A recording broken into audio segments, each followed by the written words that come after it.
Many people enjoy the activity of gambling and do so responsibly, but however, for some people and their families, gambling can become a very serious problem. And recent research by the Gambling Awareness Trust in conjunction with Maynooth University placed the number of people in the south who engage in problem gambling at approximately 55,000. So there's a need for greater action to help those at risk, as currently when it comes to avoiding and responding to problem gambling, only voluntary codes of practice exist, and these were created by various sectors of the industry themselves. So I am therefore happy to support the passage of the Gambling Regulation Bill to move to committee stage. Gambling laws in this state have not kept pace with the technological developments in the gambling industry, all while we have the highest online gambling losses per capita in the world and the third highest per capita losses overall. A regulatory authority for this industry is badly needed and is frankly well overdue.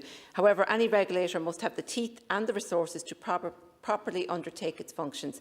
The current system of self-regulation sees the Gambling Awareness Trust, which was established and funded by the gambling industry, distribute funding to various services and research initiatives of their choosing.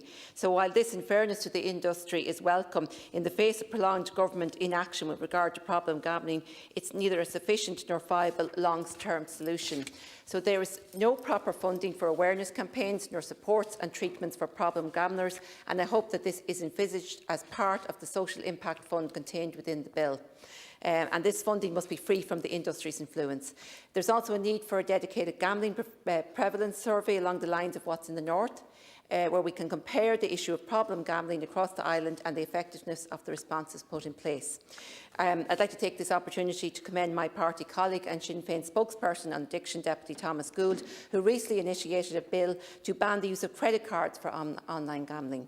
Online gamblers are currently able to use credit cards, their own or someone else's, to continue to feed their habit when other funds have run out. So Deputy Gould's bill would be an additional and important tool in restricting the accessibility of gambling to problem gamblers and reduce their ability to rack up enormous debts.